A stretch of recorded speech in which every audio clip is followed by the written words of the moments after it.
4 উইকেটে 158 রানে তৃতীয় দিন শেষ করেছে বাংলাদেশ। চেন্নাই টেস্টের জয়ের জন্য টাইগারদের এখনো প্রয়োজন 357 রান, অর্থাৎ বেশ শোচনীয় অবস্থায় আছে শান্ত বাহিনীরা, সেটা নিয়ে কোনো সংশয় নেই। তবে একটা প্রশ্ন আছে, আজকের দিনের শেষ যে উইকেটটি ছিল মুশফিকুর রহিমের, 11 বলে 13 রান করে তিনি রবিচন্দ্রন অশ্বিনের বলে আউট হয়েছেন এবং সেই উইকেটটি নিয়ে সোশ্যাল মিডিয়ায় অনেক সমর্থকই প্রশ্ন তুলছেন যে এই আউটটি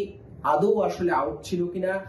লোকেশ রাহুল যে ক্যাচটি নিয়েছেন সেই ক্যাচটি সঠিক ছিল কিনা, বা বলটি আসলে মাটি স্পর্শ করেছে কিনা, তা নিয়ে অনেকের একটা প্রশ্ন আছে। আগের বলেই রবিচন্দ্রন অশ্বিনকে দারুণ একটি ছক্কা হাঁকান মুশফিকুর রহিম, ঠিক পরের বলে ডাউন দ্য উইকেটে এগিয়ে আসেন তিনি, শট খেলার চেষ্টা করেন, তবে শটটি ঠিকভাবে ব্যাটে বলে না হয় মিড অনের কাছাকাছি একটা জায়গায় লোকেশ রাহুল খানিকটা দৌড়ে এসে ডাইভ দেন এবং ক্যাচটি তিনি তালুবন্দি করেন। তবে সেখানে একটা প্রশ্ন যে এই ক্যাচটি আসলে সঠিকভাবে তিনি তালুবন্দি করতে পেরেছেন কিনা, নাকি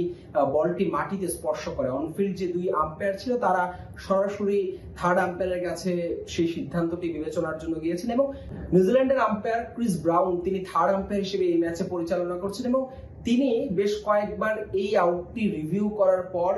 সিদ্ধান্তটি রিভিউ করার পরে তিনি আউট ঘোষণা করেছেন মুশফিকুর রহিমকে। আমরা যেটা দেখি যে আপাত দৃষ্টিতে প্রাথমিকভাবে আসলে দূর থেকে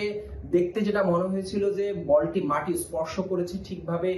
লোকেশ রাহুল সেটি তালুবন্দি করতে পারেনি। তবে যখন একটু জুম করে দেখানো হলো তখন মনে হয়েছে না, বলটি হতেও পারে তার আঙ্গুল বলের নিচে ছিল এবং সেই আইনে আসলে ক্রিকেটের যে আইনে বল যদি আঙ্গুল বলের নিচে থাকে তখনই আসলে আম্পায়ার আউট দিবেন এবং সেই জায়গা থেকে হয়তো থার্ড আম্পায়ার মনে করেছেন যে বলটি তালুবন্দি যখন করেছেন লোকেশ রাহুল, বলের নিচে তার আঙ্গুল ছিল, হয়তো সেই জায়গা থেকেই তিনি আউটের সিদ্ধান্ত দেন। তবে সোশ্যাল মিডিয়ায় স্বাভাবিকভাবেই সমর্থকরা যারা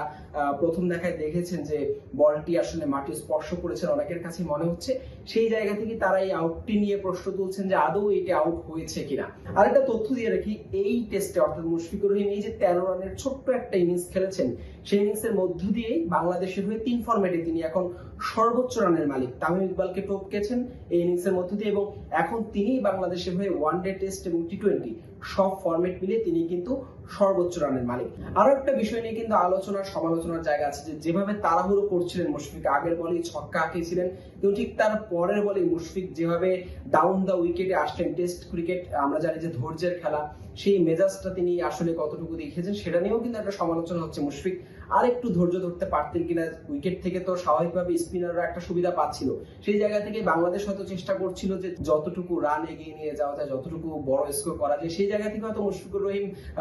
শট খেলার চেষ্টা করছিলেন, কিন্তু তার একটা ভুল শটে আসলে তাকে শেষ পর্যন্ত দিনের শেষ উইকেটটি তিনি প্যাভিলিয়নে ফেরত যান এবং দিনের শেষ ব্যাটসম্যান হিসেবে আউট হয়ে তিনি কিন্তু ফেরত যান এবং বাংলাদেশ অনেকটাই ব্যাকফুটে এই টেস্টে। বাংলাদেশের সামনে আরো 2 দিন আছে, অনেক